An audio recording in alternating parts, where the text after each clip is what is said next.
Hey everyone, today I'm going to show you how I make my little pageant cartoon character drawings. The first thing I do is just sketch out my drawing in pencil.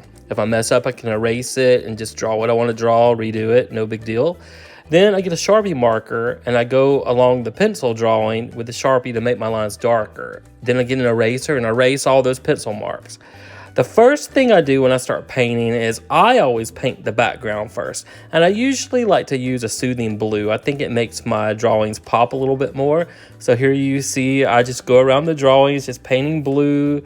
And you don't have to be perfect right now. Just try to get that background on. And that's how it looks when you get the solid blue background. You see you just have your white drawing there and it really pops out. And then you can start filling in your drawing with different colors. I usually work on more than one painting at a time. So like when I get my green, I'll get the green and go paint everything in every drawing that needs to be green. Now green's a tricky color. I usually have to do several coats to make it a solid green. Like right there, I did about 2 or 3 coats of it. Then I got the red, I got the yellow. Now on this particular drawing, I know I'm going to use some gold glitter glue. So I wanted the yellow as the base coat so I could put the gold over it. In case any of it peeps through, it won't peep through white, it'll peep through yellow and give a little more of a gold tone look. So here's how it looks when I put the gold over the yellow. Now once it dries, I will have to go back in, fill in a couple little dots. And I can always use my Sharpie marker at the end to cover up any mistakes. As Bob Ross, the artist from the 70s, used to say, happy little mistakes. And you can usually fix it. Your drawings don't have to be perfect. You have paint, you have markers. If you do make a mistake, you can usually paint over it to fix it. But sometimes if I really mess up, I might add another ruffle or another bow, whatever it takes to fix a mistake. But you just have to be a little careful, watch your hands, try not to smear your paint too much when you paint. Now, like this girl, I decided to put a pink, make her dress pink. And the pink comes across so weak when you put it on. So I have to go over this pink like 2 or 3 times to make it a deep pink. So here's the next stage. Once I got the colors a little bit darker, I had to go over that red several times to make it a rich red. And then here's the pink starting to shape up as a dark pink. Now the next thing I do is I like to use this glitter glue just to give the paintings a little sparkle. So here it is. Once I spread the glitter glue on it, I'll use the nozzle of the tip of the bottle, and I'll also use my finger just to smear it in because it dries like a clear iridescent glitter over it. So it really makes your paint pop.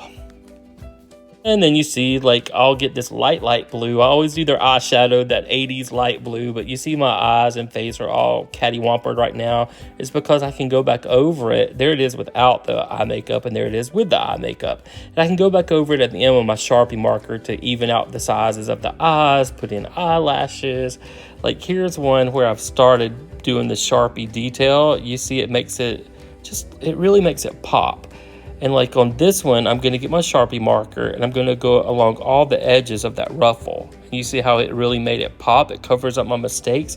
Like I haven't done her face yet, but once I do her face is really going to pop too.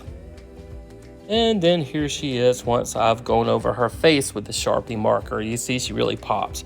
Now I do have to put some little white dots in their eyeballs to make their eyes pop a little bit more.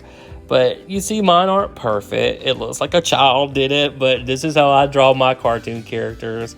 Like right here, I'll get the black and make these lines really dark, so it just makes the painting pop. It looks good. Now, I did raise enough money selling these paintings to get my niece her very first pageant gown for her first national pageant. So I made up about $1,000 selling these little paintings. They're fun to do. It's a creative outlet, even though I don't have a lot of time. See right here on their eyeballs, that's where I put the little white dots to make their eyes pop. So they're starting to take shape. My last step I'll do is get this Mod Podge. It's like a clear glue. It comes out white when you put it over these paintings, but it will dry 100% clear. Now the only problem I have is sometimes with that Sharpie marker, if you're not careful or you put way too much and go over it too many times, it will make the marker smear. So this did happen to these. I had a couple smear marks. I had to go back in with my paint, retouch up, cover up the smear marks, and then repaint it with a little more Mod Podge or glitter. But this is how it looks when you start putting that Mod Podge over it. You see it's a filmy, gluey look, but this will, like I said, dry 100% clear. Now you see right here, my black did smear in her white dress. I'm gonna have to go back and touch that up with some white and glitter. Now then I do put them on my drop cloth or blanket for about 45 minutes to an hour to let them dry.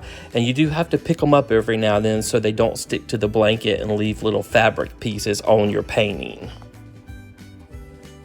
But here is how they look when they're finished. I'm putting these at our Magnolia Marketplace, and they'll be a big whopping $20 each if you want a piece of my artwork. I'll have all 3 pieces there, and all the money we raise does go to help send our new Miss Magnolia State Queens on their prize trip.